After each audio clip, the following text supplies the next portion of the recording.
করলাম আর তুমি আমাকে এই গোলাপ দিচ্ছ? কি বলছো তুমি? আমি কত ভালোবেসে তোমার জন্য তোমার পছন্দের গোলাপ নিয়ে এসেছি, লাল গোলাপ। এরকম গিফটের আমার কোনো দরকার নেই। আজ 1 বছর সম্পর্ক হয়েছে, আমি তোমার জন্য গোলাপ নিয়ে এসেছি, তুমি এটা এমন করে বলছো মানে?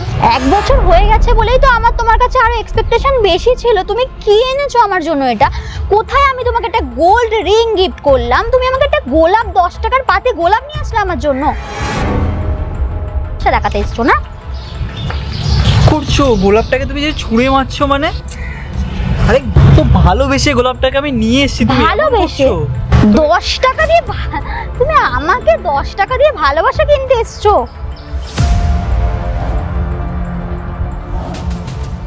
কি বলছো তুমি? সিরিয়াসলি তুমি আমাকে মানে এই 10 টাকা দিয়ে তোমার ভালোবাসা দেখাতে এসছো তুমি আমার প্রতি? তোমার জন্য ভালোবেসে গোলাপ নিয়ে এসে তুমি এমন করছো? ভালোবাসা? এই 10 টাকার গোলাপ নিয়ে তুমি আমাকে ভালোবাসা দেখাতে এসছো না? 10 টাকার পাতি গোলাপে আমার ভালোবাসা? এটা আমার জন্য আর কোনোদিনও নিয়ে আসবে না।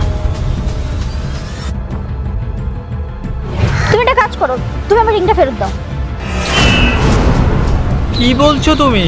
তুমি এটা যোগ্য নয়, তুমি এটা ডিজার্ভই করো না। খোলো। তোমার গোলাপ না তুমি তোমার কাছেই রেখে দাও, ওই গোলাপ আমার লাগবে না। শুনে যাবে তো। কি কোল্ড ড্রিঙ্ক নিয়ে এসে নিজেকে কি ভাবছো? মানে? আর আমি তো অবাক হয়ে যাচ্ছি তোমার মতো মেয়েকে দেখে, যে 1 বছর ধরে আমি একে ভালোবাসতাম। ভাবতে অবাক লাগছে, গোল্ড ড্রিঙ্ক নিয়ে এসে গোলাপটাকে তুমি এভাবে ছুঁড়ে ফেললে। যে কিনা সোনার রিং এনে আমার থেকে মানে আরো বেশি কিছু চাইছে। এমন লোভী মেয়েকে ভালোবাসতাম।